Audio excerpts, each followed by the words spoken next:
Okay, thanks everybody again for joining us today. This is our first LEAF alumni communications training. So thanks for helping us pilot this. And we'll be looking for your feedback at the end to see if we can expand this maybe beyond just the LEAF alums, but to the larger community. So before we get started, I thought we could just do a quick round of introductions. I think that so far we have a very small group. I will start and then I'll hand it over to the LEAF alums. My name's Mari. I think most of you know me. I'm the Director of Communications and Development at CRAC, and I was honored to do a communications training at the LEAF training back in the summer, where I met Diana. Suvan? Hi everyone. I'm Suvan. I'm a policy associate here with CRAC, and I work on education policy. And I'll just be helping Mari out with some of the technology, and also happy to engage with some of the previous LEAF participants too. So cool. So I think we have a couple folks from, I think, the South. Would you introduce yourself? Hi everyone, this is Diana Boy from CPAC, Center for Pan-Asian Community Services. I'm a program manager here, and I was also a LEAF alum. So hi Suvan, hi Mary. Hi, great to have you on the call. hey. Hi, this is Sarah, who works with Diana at the Center for Pan-Asian Community Services. And Diana invited me to join y'all today since I help with some of the marketing at our office. Great, glad to have you, Sarah. Thanks for inviting me. So we have some participants who are listening in, but who are not yet on the webinar. Oh, okay. So Lee was texting me. Oh, great. So she'll be, but the difficulty is because she's only on the phone, she can't talk, and she can't interact with us. Like she needs to be on the webinar in order to talk. So, but she'll be listening in. Okay, good to know. So that's Lee, our I guess policy associate in California associate. Oh, sorry, Lee her from Stone Soup. Oh, I'm great. Totally sorry. Okay, awesome, wonderful. Well, great to have you, Lee, from Stone Soup. Glad you could listen in. And then we do have a couple of CRAC staff out in California as well. And they also aren't in a position to talk. Great. But they will be listening in. And I think we have one more LEAF alum who just joined. Tilak just joined us. Tilak, we're going to unmute you. So if you enter in your audio pin, then you'll be able to introduce yourself and ask questions during the webinar. So in the meantime, we'll just get started and we'll come back to you, Tilak. But really glad that everybody could join. Okay. Oh, here we go. All right, so again, that's me. I'm Mari, and that's Suvan. Okay. Oh, yeah. Tilak, did you want to? Oh, yeah, Tilak, do you want to introduce yourself?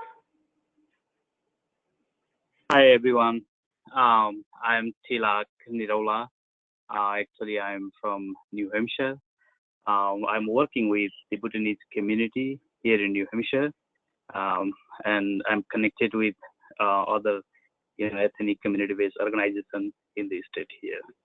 And I attended LEAF last year in September with CRAC. Great. Thanks so much for joining.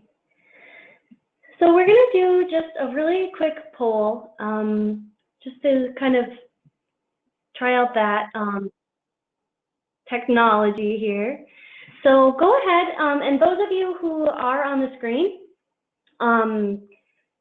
just let us know which of the following tools that we'll be discussing today have you created at least once to raise the visibility of your work, either in your job or like in your movement building activities. We'll give you a few minutes just to look at these and oh, and it looks like actually the poll is designed to do just one. So sorry about that. It looks like you can't choose multiple. But if there is one that you have, just go ahead and let us know. You want to close it out? Yep. Okay. So share the results. Okay, so it looks like half of you have created a media alert or press advisory in the past, and some have done a press release, and also some have done an op-ed.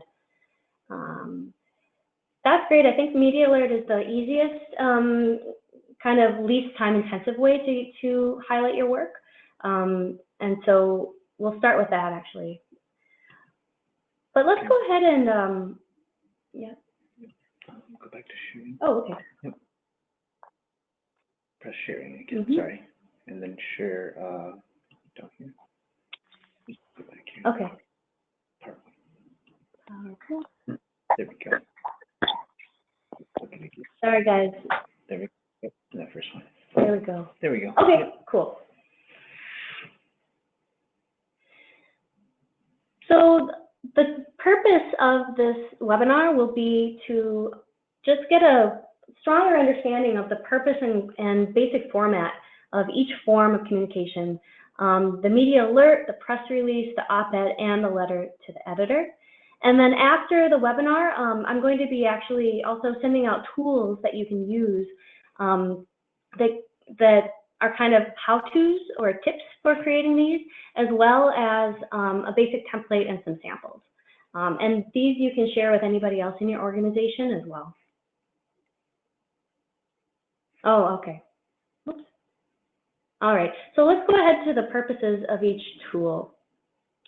So the purpose of a press alert or advisory, it's something that you send out before an action or an event or announcement that just gets press alerted to cover it. And then a press release, often you send out the day of or sometimes the moment of that event or action that gives the press more content that they can work with to actually write the story. So the alert gets them to kind of get on the beat, and the press release gives them the quotes and the stats and the context they need to write a good story. An op-ed isn't necessarily about getting the press to cover what you're doing. It's more to get your perspective out there, to influence public opinion on a debate, or actually sometimes to move a specific decision maker to action. And a letter to the editor is similar to an op-ed in that you are intentionally trying to sway opinion, but it works really well at the local level. When people tend to look a little more closely at those letters at that local level where they tend to know people, and letters to the editor can have a really pretty powerful effect on shaping the way people think about an issue locally. So let's go ahead, for the next 10-15 minutes, I'm just going to be walking through each of these tools to give you an overview of the main format and some tips for each one. You can take notes, but I'm also going to send out the PowerPoint after the webinar, so you'll have that as well. And then at the end, there'll be time for questions as well. Okay, so like I said, a press alert or advisory is something that you send out to a press list before your event, usually the day before. And usually it just gives a simple who, what, where, when, and why of that event or that action. And the format is usually actually in bullet points or really short paragraphs, rather than longer paragraphs that a press release might use. One important thing is make sure that your contact info is always on that press alert, because often media reporters will want to reach out to you for more information. So make sure that they have a number that they can reach you at all hours, actually. So here's an example of a press alert that we did last year for a congressional briefing on the 20th anniversary of these immigration laws that have caused so many deportations. So as you can see, it is literally who, what, when, where, and why. So that press can get a really easy snapshot of what's going to be happening. They're not going to use this right away to write their story. They're going to use it to sort of prioritize your story the next day. So send it out the day before. Okay. So often after you send out a press alert, you follow it up the next day of your event or your announcement or your action with a press release. So for a press release, you always want to be thinking, why would a reporter want to cover this? So I think one rookie mistake that we all make, including me, is to just automatically think, because we're doing it, it should be covered. But you have to do a little bit of that work for reporters. You have to think in advance, what makes this newsworthy? Is it related to a current debate that's happening? Is it new? Is it a change from what's occurred before? Why would this be interesting to read about in the paper, basically? Is there a personal story? Is there an impact locally? So think about that. And then grab that reporter's attention with a headline that conveys sort of, the relevancy, the urgency of whatever it is. And then that first paragraph is crucial because reporters see a ton of press releases every day. They don't want to dig for, the information. The first paragraph should have that who, what, where, when, and why, in paragraph form. So all of the information that they really need to understand, the story should be in that first paragraph. So don't lead off with contextual information or background information. Jump right into the story in the first paragraph. And then often in the first or second paragraph, put in a quote from a spokesperson. Often that's going to be, a lead in your organization, the executive director or the, program director or, the leader of your grassroots group. That the reporter can then just pick up and use, word for word. Okay, so once you've hit them with, a great headline, again, your contact information at the top, a really compelling first paragraph that sums up the whole story and why it's, urgent. Then in the middle, you can provide some context and statistics. So think about statistics that show maybe the broader impact of this issue on the community. Statistics that really sort of add credibility to your argument that this is urgent, and that it's an issue that we should pay attention to. Reporters also really like that you do that work for them because they would have to do that anyway. Bullet points, in the context or statistics section can be helpful because, again, reporters are trying to absorb a lot of information really quickly to decide if they want to cover this. And then at the bottom of your press release, you may want to add links to more information. So maybe stuff that maybe articles that have covered this issue before, or maybe some one-pagers that your organization has put out about this. And then always at the very bottom, provide a description of your organization, because some reporters will be like, wait, who is this? And then they can, go to your website for more information. One note on how to pitch a press release. So how are you going to get this in front of reporters? If you have a press list, you can go ahead and just blast it out to the whole press list that you think is relevant.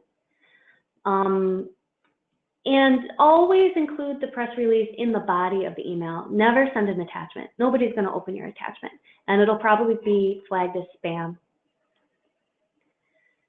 But then also reach out individually to key reporters you think really would be interested in this. So for the deportations in Minnesota, we knew that there was an immigration reporter at the main paper in Minneapolis who would definitely find this interesting because she had covered similar stories in the past. We had done our research to see who covered deportation. So we forwarded the press release to her with a personal note. And she got back to us within the hour and covered it, that day. So it really helps to kind of nudge reporters you think really ought to cover the story. And just in general, pay attention to the reporter's beat. That is, what is the area that they cover? So this reporter covered immigration. It was pretty clear that she was going to be interested. We didn't reach out to reporters who cover education and health, crime, that kind of thing. So here's that exact press release that we reached out, in Minnesota about. So you can see there's a certain format, the for immediate release, the dates, the contact information, a headline that kind of shows the injustice and the urgency of this, facing deportation to a country he has never seen. And the first paragraph, as you can see, sort of sums up what the problem is, what the issue is. And then it goes on to some context and quotes. We'll send you this whole press release as an example after the webinar.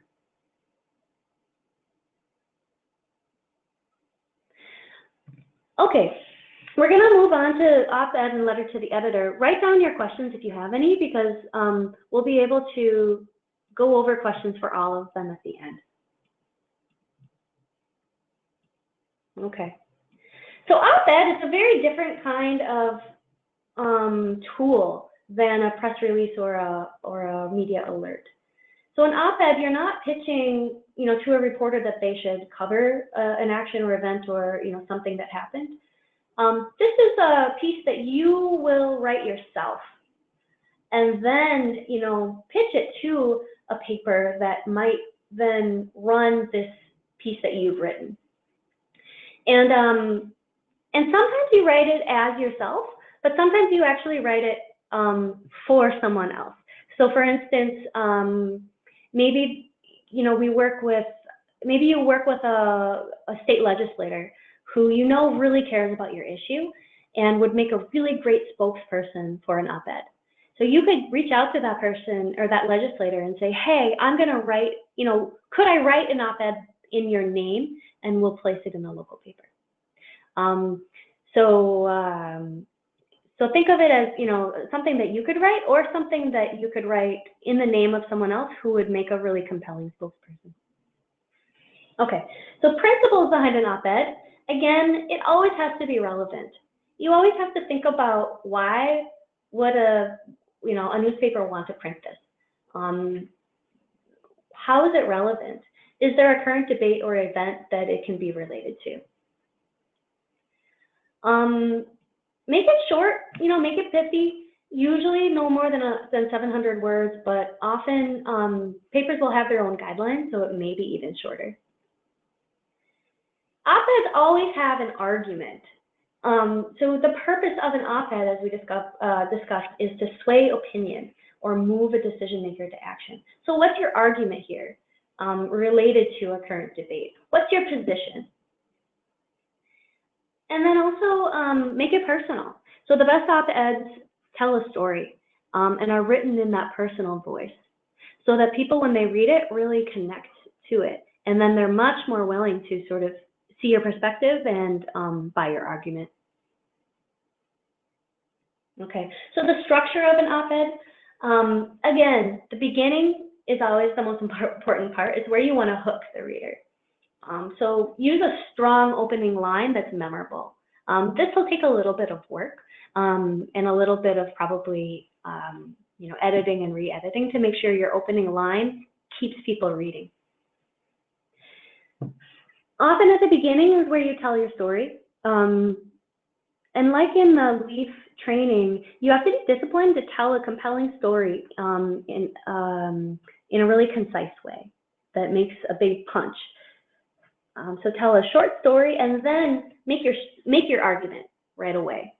So make a strong argument and a recommendation, and then the rest of that op-ed is just backing up your argument.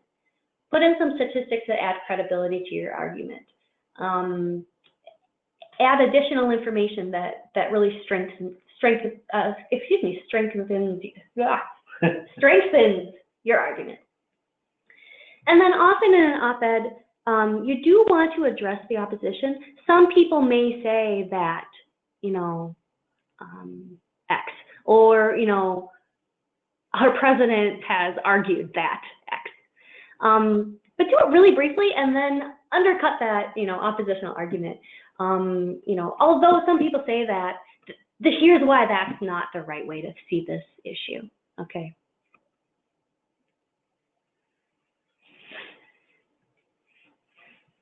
So the way you pitch an op-ed is a little different from a press release. So for a press release, you're thinking of which reporters cover this issue.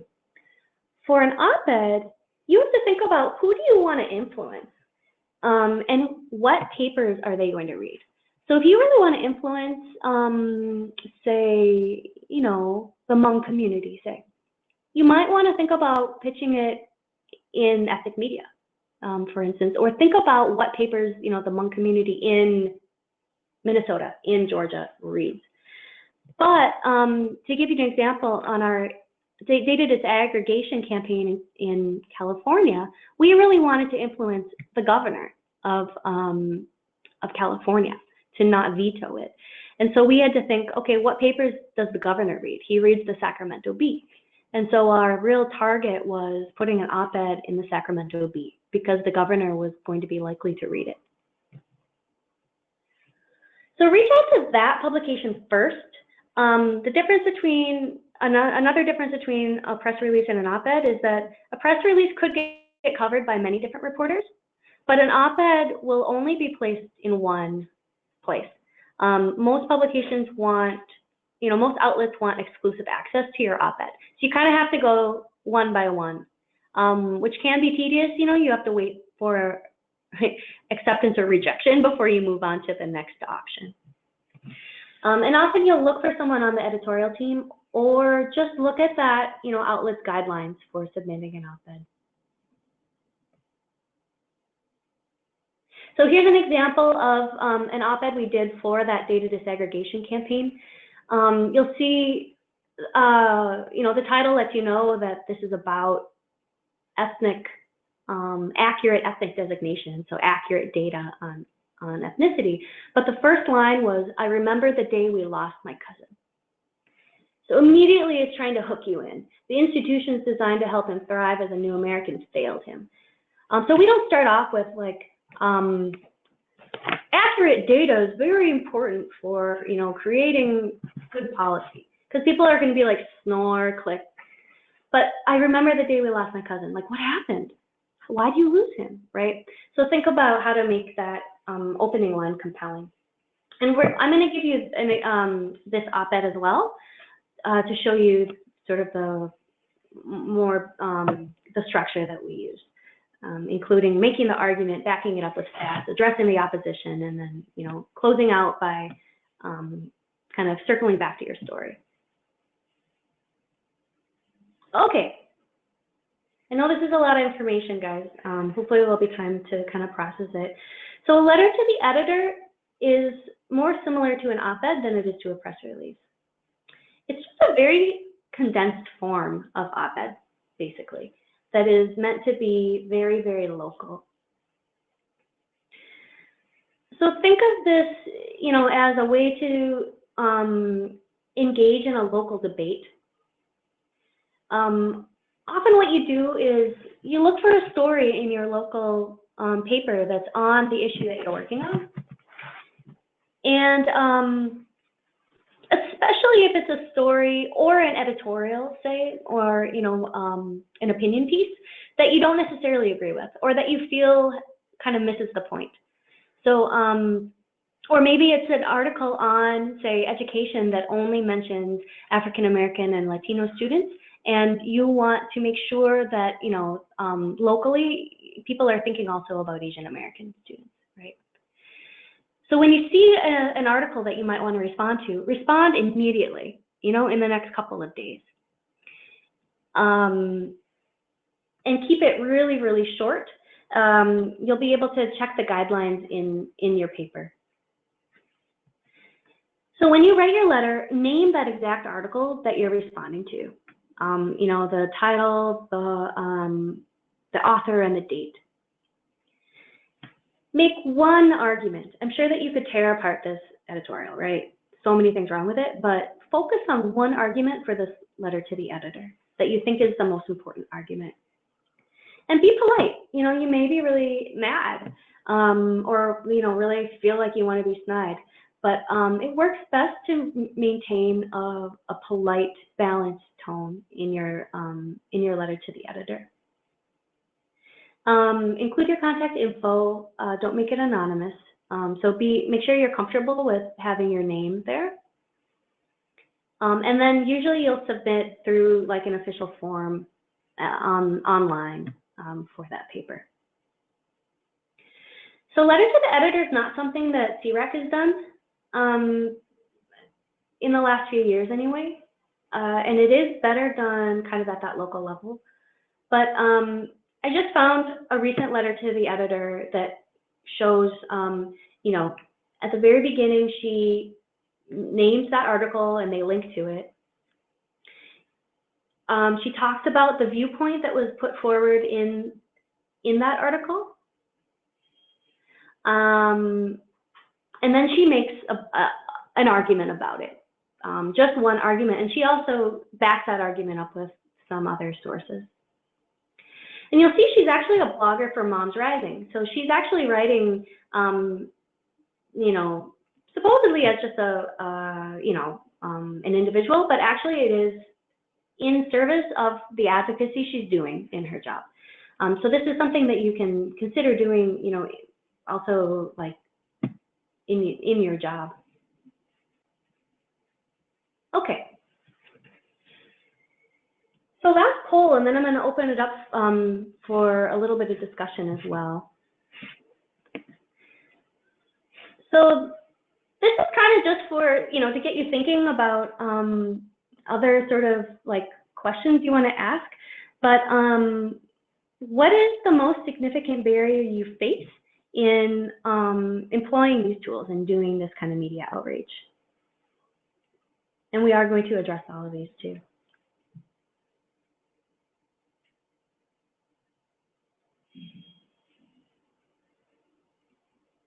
Okay. Let's give people a couple seconds.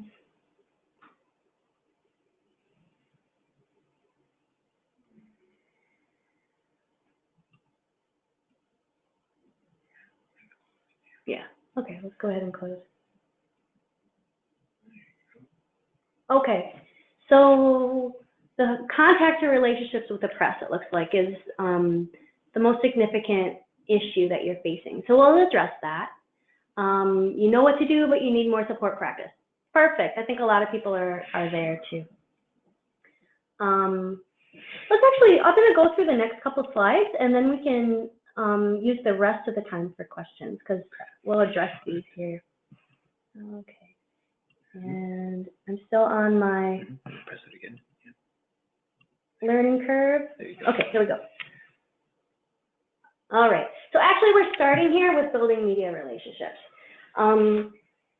It's not surprising, most of us are trying to figure out how to do this, how to fit this in, how to keep relationships up.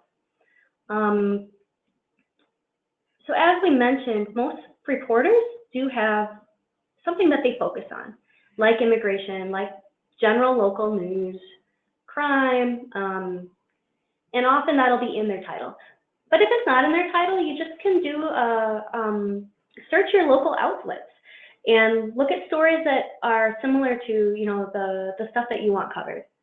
Whether that's your health initiatives or whether that's your community. You know, there are reporters that cover certain communities. And so just spend maybe an hour or two just making a list of those reporters. And often you can find their email addresses. And if you don't find their email, often their Twitter handles there. And I think, you know, building relationships through Twitter with reporters is a whole nother webinar. But that is one way that you can reach out to pitch to reporters is through Twitter. So I'm going to suggest that if you're starting from ground zero, all you really need are 2 or 3 really good contacts in your local press. So once you identify 2 or 3 reporters who you think will be interested in the work you're doing, email them or tweet to them, you know, and introduce yourself as a potential resource in the future. You know, here's what we're doing. We think you might be interested in covering it. So that when something comes up, you can reach back out to them and say, hey, here's a press alert, we think you might be interested in coming, or here's a press release, you know, we think that this could be a really good story. We worked with, I know that talking with our executive director, Quinn, she said that Khmer Girls in Action in LA has had a huge impact in the local press just by having, let's say, 4 or 5 different contacts with local reporters who are who know what they do and who cover that, you know, those topics. It can really go a long way. So don't think that you have to have a really big, long press list, especially if you want to make an impact locally.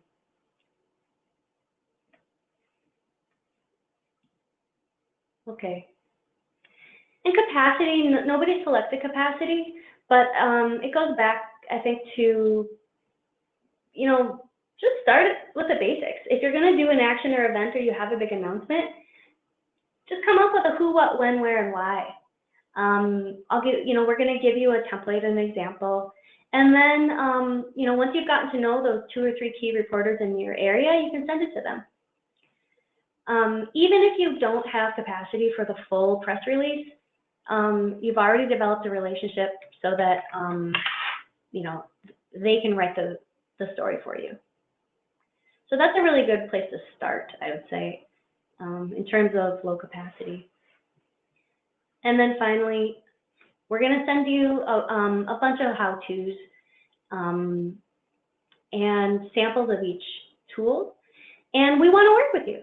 So you guys who are on the call, we are really interested in developing some op-eds and even letters to the editor if you see opportunities on the stuff you're working on. So with TLAC, we already talked about doing an op-ed on the issues you're seeing with refugee communities in New Hampshire. Diana, I think you guys work on health stuff. You have to let me know. But we're, really interested in looking for stories on what the ACA repeal could mean or the Medicaid repeal. And Lee Her also. So think of us as a resource. We want to work with you to really uplift the work that you're doing and the concerns that you're seeing in your community. So with that, I'd like to open it up for questions, discussion. Feel free to just speak out or go ahead and just put a question in the chat and we can address it. So questions related to, how to do a press release, how to do a media alert, how to pitch to reporters, or questions on, other capacity issues, how to do this on a shoestring with, 0 to 1 communication staff.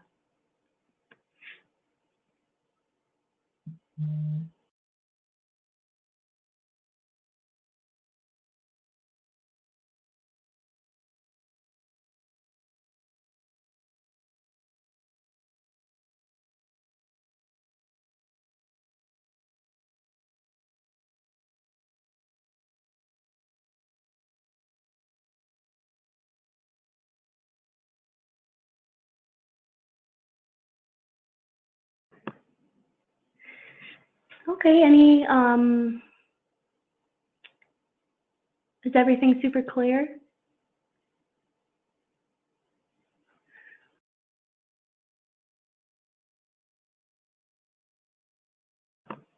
Diana or Tilak or Sarah, do you guys already write press releases and op-eds and stuff like that? This is Sarah. Yeah, so we do quite a bit of press releases already, just from our different departments. And then we've just begun getting into doing op-eds. We've done a couple, I think, in the last year, and then we've had the last 6 months, we've done quite a few using through other partners who have brought in consultants to help us. So we haven't had the chance to write many of our personal ones, but the ones in the last 6 months were written by consultants, but they're written really cool and good, and we've gotten great response from them. Wonderful. Where have you gotten them placed? We had one Friday that was in Georgia Health News about the ACA. We used to have a great relationship with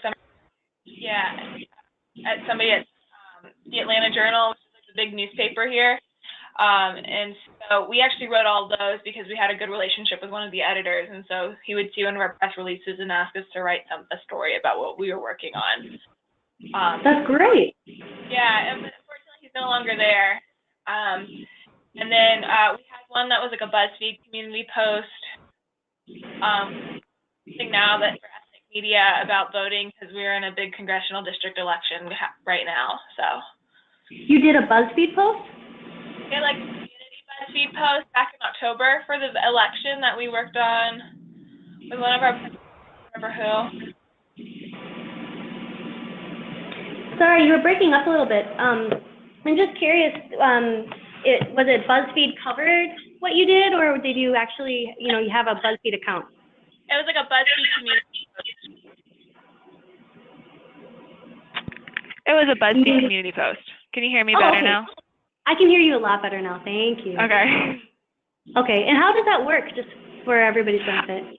I don't know, because the consultant or the group that helped us do it wrote it and it got everything organized. Very cool. So. Yeah, there are other ways of getting your stuff out there. Like, for instance, I think with both BuzzFeed and HuffPost, if you develop a relationship with them, you can actually create content yourself that goes up there and then circulate it yourself. Yeah. Right, and then there's also a blog strategy. You can get stuff up on Medium, which is a pretty popular new blog platform.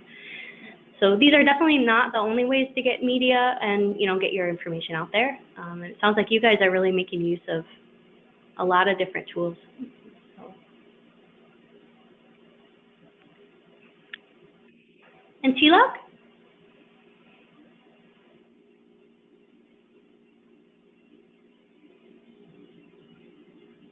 Sorry, I think we lost Tilak. Okay. And Sarah, Diana, are there any other lessons learned that you guys can think of in doing your communications for the last, few years or whatever it's been? I am newer to this, but I think one thing that we do that I think is helpful is we spread communications out to individual reporters based off language. Which is something we're extremely fortunate to have the capacity for. So we have one contact for the Korean media, one contact for the Chinese media, one contact for the Vietnamese media, and so on. That's fantastic. And where do you get that capacity? Do you have,